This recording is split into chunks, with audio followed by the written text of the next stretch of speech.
물가도 상당히 좀 불안정하거든요. 환율이 계속 올라간다라고 생각하면 외국인들도 사다가도 또 주춤거리고 머뭇거리겠죠. 네, 안녕하세요. 경제시그널 조연선입니다. 요즘 원달러 환율이 심상치가 않습니다. 그 이유, 그리고 1406 노멀의 속내도 알아보도록 하겠습니다. 김한진 박사님 모셨습니다. 안녕하세요. 네, 안녕하세요. 네. 요즘 환율 얘기도 많이 하시는데 사실 관세 협상이 좀 진전이 있어서 좀 안정화되지 않을까라는 기대도 했는데 왜 이렇게 회복이 되지 않는 건가요? 좀 글로벌 달러가 살짝 강세예요. 아시다시피. 네. 예, 그러다 보니까 달러 인덱스가 지금 거의 100 왔죠. 네. 99.9 뭐 이렇게 와 있는데 이게 최근 한 2달간 좀 길게 보면 한 7월 달부터 환율 시장이 살짝 기류가 변했어요. 첫 번째는 달러 인덱스가 스물스물 좀 올라왔고요. 큰 폭은 아닌데 그래도 달러가 안정되겠거니 했는데 오히려 거꾸로 올라왔고 달러 강세가 조금 있었고요. 거기에는 뭐 엔화가 조금 기여를 했습니다. 엔화가 한 155에서 네. 150에서 154까지 올라오면서 달러당 엔화가 조금 약세를 보인 거는 아무래도 조금 일본의 신임 총리 네. 다카이치 총리의 이제 그 제2의 아베노믹스 네. 뭐 이런 우려가 이제 커지면서 엔달러가 조금 위로 움직였고요. 뭐 그 전에 이제 프랑스의 뭐 국가 부채 이슈도 좀 있었죠. 네. 그런데 뭐 그거는 살짝 뭐 가라앉은 것 같고요. 네. 국내 이슈로는 사실은 7월부터 트럼프 대통령이 우리나라 3,500억 달러에 대해서 현금 투자를 들고 나온 게 7월이었거든요. 네. 본격적으로. 네. 그러다 보니까 그 전에는 뭐 원달러가 펀더멘탈에 아주 순응하면서 움직였습니다. 여기서 펀더멘탈이라는 것은 미국과 우리나라의 네. 금리차. 네. 금리차에 따라서 굉장히 좀 안정되게 움직이다가 지난 7월 이후부터는 완전히 금리차는 좁혀지는데 네. 환율은 튀었어요. 원달러가. 그래서 위로 올라갔습니다. 그래서 아무래도 글로벌 달러의 강세 기조 플러스 국내 좀 통상 불확실성, 네. 이게 두 가지가 지배하고 있는데 네. 그런데 통상 불확실성이 사라졌는데 여전히 원달러가 조금 안정을 못 찾고 있네요. 그러니까요. 말씀하신 대로 대미 투자부터 얘기를 해보면 어쨌든 매해 200억 달러가 이제 결국에는 나가는 거잖아요. 이게 네. 뭐 현금이 아니라는 긍정적인 부분도 있을 수도 있지만 결국에는 달러가 나가는 거면 이게 유출 심화의 요인이 될 수 있는 거 아닌가요? 그렇습니다. 원래 이제 뭐 정부 측의 설명은 뭐 그랬죠. 우리나라 4,200억 달러 외환보유고의 이제 운용 수익, 네. 외화자산 운용 수익이 있으니 한 5% 정도의 수익률만 나와도 뭐 산술적으로 한 200억 달러 정도는 외환 보유고를 헐지 않고 네. 쓰지 않고 이자 수익으로만 이제 계속 좀 감당할 수 있다. 또 200억 달러의 연간 투자 한도도 최대 200억 달러지 반드시 200억 달러가 뭐 그냥 액면 그대로 들어가는 것은 아니다라는 것이죠. 네. 뭐 약간 뭐 상업적 합리성이 없으면 투자를 안 할 수도 있는 거고요. 그리고 뭐 시기도 뭐 조금 우리가 좀 협의해서 조절할 수 있다. 그래서 큰 환율 시장에서 스트레스는 없겠거니 했는데 조금 뭐 야당에서도 조금 이제 반론을 제기했어요.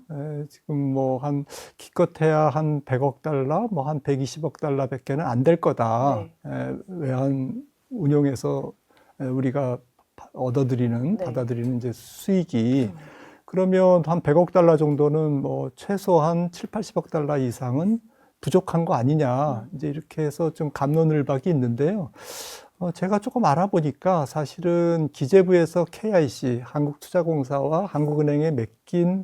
운영을 이제 맡긴 그런 자금이 있어서 요거는 조금 진실 공방이 있어야 될 것 같습니다. 그래요? 네, 그래서 정말 운용 수익으로 200억 달러를 다 감당할 수 있는지 없는지는 뭐 조금 해석에 따라서 아직은 조금 여지가 있는 것 같은데요.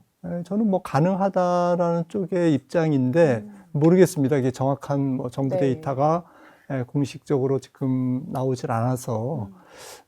그리고 사실은 뭐 그게 이제 운용 수익, 외화 자산 운용 수익으로 다 감당이 충당이 된다고 하더라도 사실은 안 나갈 돈이 나가는 거잖아요. 사실 그렇죠. 네. 그러다 보니까 지금은 이제 이 투자의 이 블라인드 펀드잖아요. 네. 1,500억 달러는 뭐 조선이니까 마스가라고 치고 2,000억 달러 연간 200억 달러의 이 블라인드 펀드. 투자의 목적성과 구체성이 아직까지는 베일에 가린. 네. 그리고 200억 달러의 그 자금 마련도 뭔가 이렇게 명쾌하지 않은 아직 이제 이 자체가 불확실성이죠. 이 자체가 불확실성이다 보니까 잘 모르겠다. 네. 아이고 뭐 환율 시장 잘 모르겠다 하니까 달러를 사는 수요는 적고 그쵸. 뭐 기회가 되면 팔려고 하는 수요는 있고 이러다 보니까 슬금슬금 올라가는 것 같아요. 대미 투자금이 빠지면 어쨌든 보유액이 10위권 밖으로 나갈 수 있는 거 아니냐라는 여론도 있거든요. 근데 지금 외환 보유액을 갖고 있는 거에서 대미 투자를 감안했을 때 괜찮나요? 충분한가요? 뭐 우리나라 4,200억 달러의 외환 보유고는 뭐 국제 기준에 충분히 충족을 하는 수준이고요. 네. 지금 GDP 대비 외환 보유고가 한 22%. 물론 일본은 이제 30%가 넘습니다. 네. 일본 뭐 대외 순자산국이고, 그리고 우리나라 단기 외채 비율이 뭐 국제 뭐 IMF라든지 이런 데서 이제 권장하는 게 이제 한 100% 정도인데, 우리나라는 단기 외채 비율이 230%거든요. 네. 외환 보유고가. 그래서 뭐 이런 부분도 뭐 외화의 안정성, 네. 뭐 그러니까 뭐 CDS 프리미엄이라든지 국가의 신용 등급에 영향을 미칠 수 있는 그런 수준에서는 굉장히 안정권에 있다라는 것은 분명한 팩트인데, 네. 거듭 말씀드리지만 환율 시장을 당장 움직이는 것은 불확실성이고 그렇죠. 잘 모르겠다라는 게 이제 불확실성 아닙니까? 네. 이제 이 부분이 좀 그 환율 시장에 계속 스트레스를 주고 있는 것만큼은 틀림없는 것 같아요. 그래서 만약에 이제 글로벌 달러 인덱스가 조금 안정을 되찾는다면, 네. 달러 달러 인덱스가 조금 내려온다면, 엔화도 내려오고 유로화도 조금 더 강세로 가고 이러면 아마 제 생각에는 1,450원 한 1, 20원 더 올라갈 수는 있죠. 단기 변동성이야 뭐 우리가 항상 열어놔야 되지만 지속적으로 원달러가 1,500원을 향해서 또 1,500원 이상 이런 극단적인 수준으로 갈 거냐라는 부분에 대해서는 저는 살짝 동의는 하고 있지 않습니다. 그래요? 네. 그렇다면 아까 잠깐 언급 주셨는데 이제 금리 인하도 사실 핵심 중에 하나잖아요. 맞습니다. 네. 근데 이게 지금 원래는 당연히 12월에 인하될 거다라는 여론에서 이제 어떻게 될지 모르는 게 오락가락하고 있는데 정말 금리 인하를 하지 않더라도 1,500까지는 안 가려나요? 네, 바로 그겁니다. 제 생각에는 조금 긴 호흡으로 봐야 된다는 거고요. 국채 시장도 3개월에서 6개월 후에 미래를 반영하듯이 네. 환율 시장도 그렇거든요. 네. 결국에는 연준이 금리를 어디까지 내릴 거냐라는 것에 대해서는 아직 명확한 답이 없지만 제 생각에는 최종 기준금리가 3.0까지는 내려가지 않을까. 저는 이제 조금 많이 내려갈 거라고 생각을 하는데, 그렇네요. 네. 그러니까 12월에도 조금 지금은 왔다 갔다 하지만 결국에는 지금 고용지표로 봐서는 인하가 거의 확실하다고 저는 보고 있고, 네. 내년도도 3, 6, 9 세 번은 인하하지 않을까. 지금 연준의 의사결정자 12명 중에 네. 한 절반은 비둘기 팔아서 제 생각에는 뭐 한두 번 내리는 거는 뭐 지금 12월을 네. 포함해서 뭐 내년 뭐 3월 정도에 한 두 번 내리는 것에 대해서는 그렇게 크게 이견이 없을 것 같고요. 추가로 내년도에 이제 두 번을 내리느냐, 세 번을 내리느냐, 이제 이런 것에서는 제 생각에는 결국에는 뭐 여러 가지 변수가 있겠습니다만은 지금 고용 지표가 서서히 식는데 조금 있으면 조금 가속적으로 식을 거다라고 저는 보고 있기 때문에 결국에는 3월 정도에는 미국 경제가 조금 더 위축되는 것이 확인이 되면서 9월까지 금리 인하를 내년 들어서 세 번 정도 한다면 최종 기준금리 상단이 3.0%. 그러면 우리나라는 얼마나 인하할 거냐라고 본다면 제 생각에는 한 번 인하하면 많을 것 같거든요. 예, 그래서 그러면 우리나라는 2.5에서 2.25 가고 네. 미국은 지금 4.0에서 3.0 가고 그러면 0.75% 포인트의 75bp의 금리 차이가 나오고 네. 예, 그리고 10년물 국채 기준으로도 한미 금리 차가 지금 100bp밖에 차이가 안 나요. 네. 예, 그리고 거기다가 이제 기준금리 인하가 우리나라가 적게 하고 미국이 많이 한다면 그런 가정하에서는 앞서 말씀드렸듯이 7월 달까지는 10년물 양국의 그 10년물 국채 금리를 아주 정확하게 반영하면서 원달러가 안정을 보였거든요. 네. 예, 트럼프 때문에 이제 7월부터 망가졌는데 이제 이런 부분도 다시 또 이제 펀더멘탈을 저는 따라서 원달러가 또 안정될 수 있다라고 보는 이제 근거죠. 실제로 1,500이 넘어버리면 사회나 산업적으로 달라지는 게 많이 생기나요? 어떤 부분들이 있어요? 상당히 우리나라는 이제 지금 뭐 아시다시피 민간 부채 비율이 230%나 되고 네. 그런 상태에서 지금 뭐 실질적인 다중채무자라든지 또 기업들도 이제 부동산 관련 PF라든지 네. 이런 그 실질적인 취약 차주 입장에서는 원달러의 상승이 차입 금리의 상승으로 이어질 수밖에 없고요. 국내 시장 금리를 네. 밀어 올리니까요. 그리고 뭐 최근에 뭐 물가도 상당히 좀 불안정하거든요. 네. 다시 경기는 둔화되고 물가는 불안하고 약간 스태그플레이션적인 그런 매크로 상황이 좀 부담스럽고요. 전체적으로는 조금 경제의 활력을 더 다운시키는 그런 상황이 될 것 같고 또 원달러가 계속 올라간다, 원화 가치가 떨어진다라는 그 추세성이 네. 조금 더 확고해지면 네. 아무래도 해외에서 자금이 들어오는 게 소극적이죠. 외국인들의 국내 주식 매입이 네. 아무래도 뭐 주식에서 벌어도 환율에서 깨지니까요. 그런 측면에서도 외국인 매수세가 지금도 조금 약간 불안정한데 최근 5조 달러 팔았지 않습니까? 그쵸. 5조 원 팔았지 않습니까? 예, 그래서 이런 부분이 이제 환율이 계속 올라간다라고 생각하면 외국인들도 사다가도 또 주춤거리고 머뭇거리겠죠. 네. 이런 부분들이 좀 안 좋습니다. 이게 고환율의 유지도 이제 문제지만 이게 요즘 1,400이 뉴 노멀이 되는 거 아니냐라는 그런 걱정도 많이 하는데 그 부분에 대해서는 박사님 어떻게 생각하세요? 약간은 뉴노멀인 것 같습니다. 사실 2, 3년 전에 2000 코로나 직후인가요? 네. 그때도 환율이 뭐 1,100원이었거든요. 맞아요. 근데 격세지감이죠. 지금 1,400원이 거의 눈에 익어서 좀 자연스러운 그런 상황인데 그래서 지금 우리나라 환율 시장을 결정하는 요인들이 뭐 원달러를 좀 강하게 밀어붙이는 요인들도 있습니다. 네. 지금 뭐 반도체가 잘 나가고 또 수출도 뭐 내년까지는 괜찮을 것 같거든요. 이런 것들은 이제 원달러를 조금 그래도 올라가지 못하게 만드는 원화 강세 요인이고 네.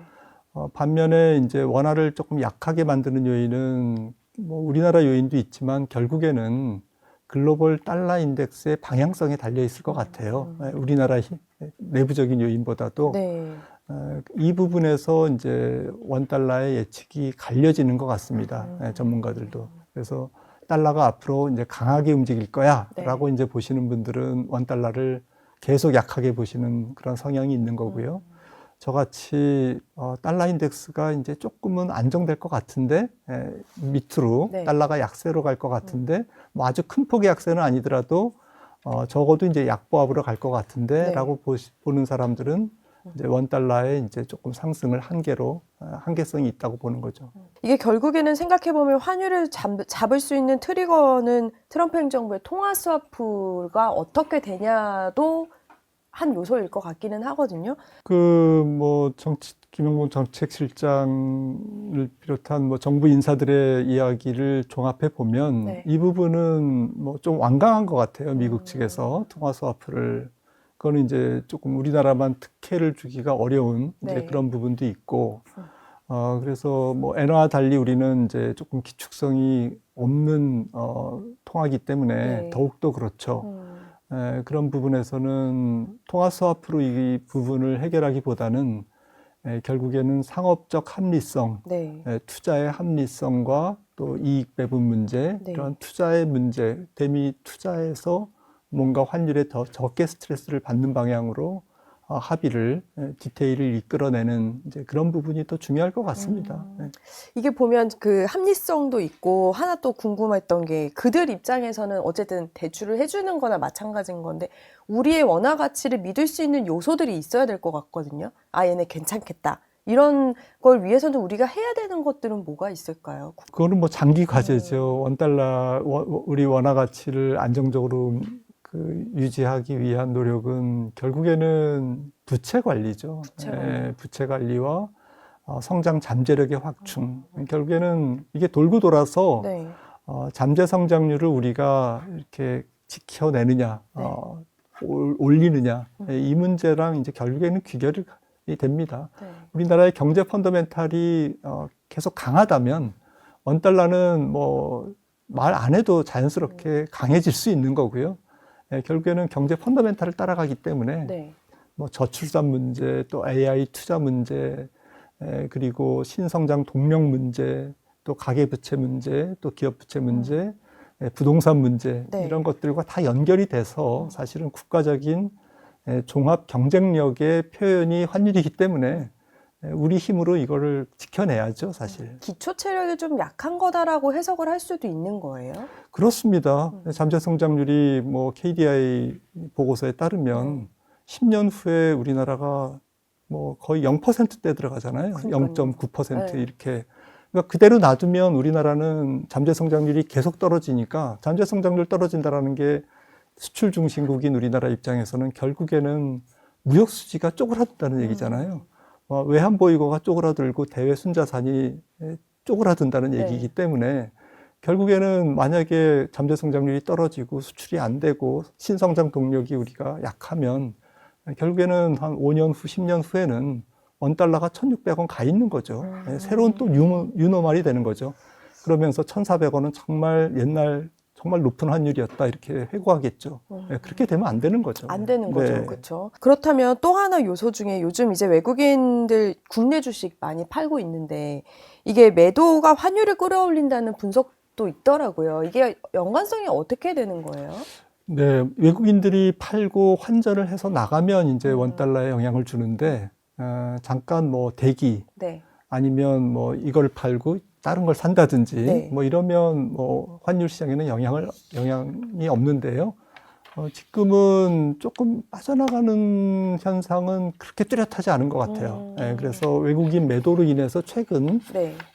단기적으로 매도에 의해서 원달러가 약했다라고 지금 단정 짓기는 어려울 것 같습니다. 한동안은 주식 말고 달러를 사라 뭐 이럴 정도였는데 고민되시는 분들도 있을 것 같은데 달러 투자 면으로는 어떻게 좀 전망을 하세요? 그 개인 자산 금액에 따라서 달러 자체를 투자할 수도 있고 외화 예금이나 네. 뭐 이런 걸 통해서 달러 자체를 국내 일변도의 원화 일변도의 자산을 조금 다변화시키는 전략은 좀 중장기적으로 필요하다. 당장 뭐 환율 시장에서 달러에 투자해서 돈을 번다라기보다는 네. 자산의 배분 입장에서 조금 뭐 고정자산, 부동산도 원화 베이스고 모든 예금과 주식도 원화 베이스면 네. 이건 이제 조금 불균형된 자산 포트폴리오라는 거죠.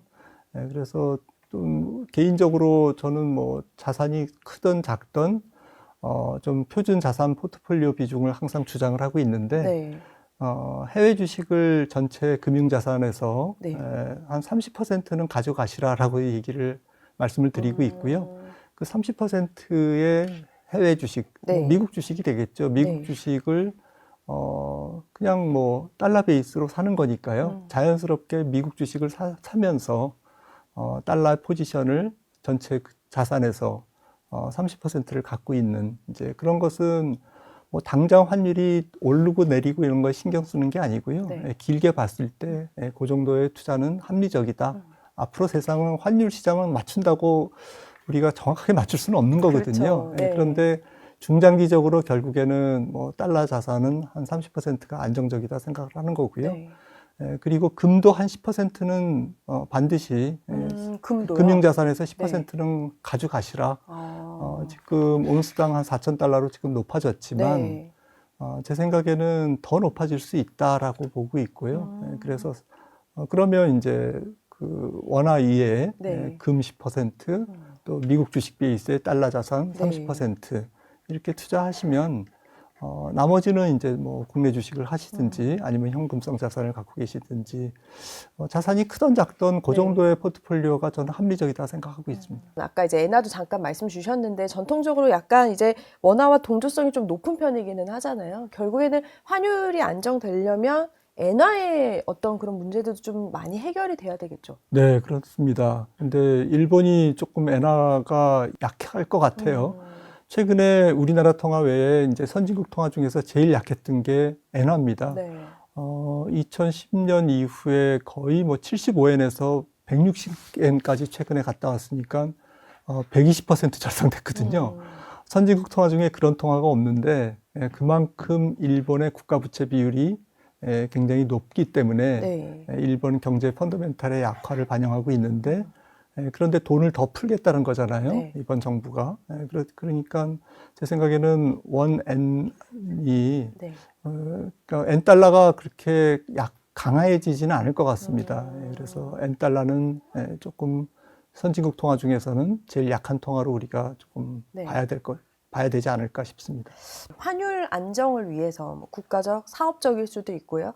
그러니까 이게 필요하다 이런 조언을 주실 만한 게 좀 있을까요? 뭐 거듭 말씀드리지만 뭐 지금 글로벌 달러 그 환율 시장이 네. 요동을 치고 있습니다. 왜냐하면은 가장 강했던 절대 통화인 네. 미국 통화가 지금 뭐 표현이 그렇습니다만 살짝 이제 망가지기 시작하고 있거든요.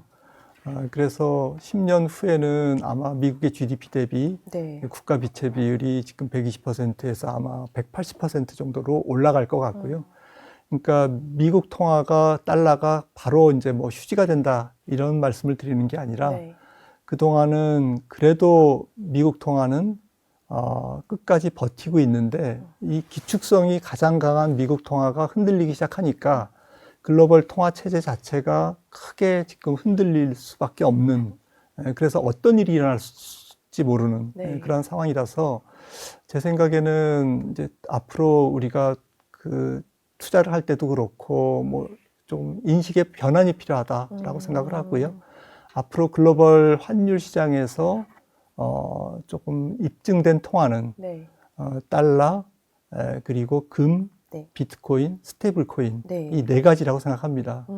그래서 이 네 가지 금도 통화라고 생각을 하고요. 네. 네 가지 통화를 항상 균형 있게 접근하고 공부하는 습관이 필요하다라고 생각합니다. 근데 비트코인도 들어가네요, 네. 거기에. 네. 이유가 있을까요?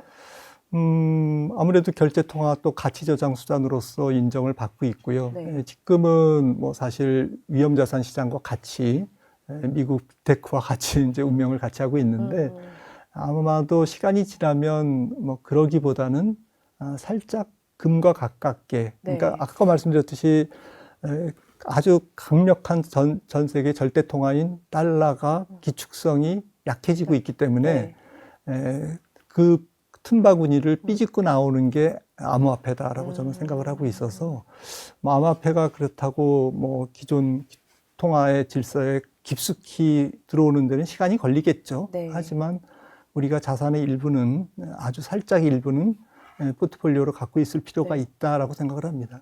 네, 박사님 말씀 주신 인식의 변화를 좀 기억을 하면서 오늘 말씀 너무 감사합니다. 김한진 박사였습니다. 고맙습니다. 저희 경제 시그널 영상 많이 봐주시고요. 좋아요, 구독, 알림 설정 부탁드립니다.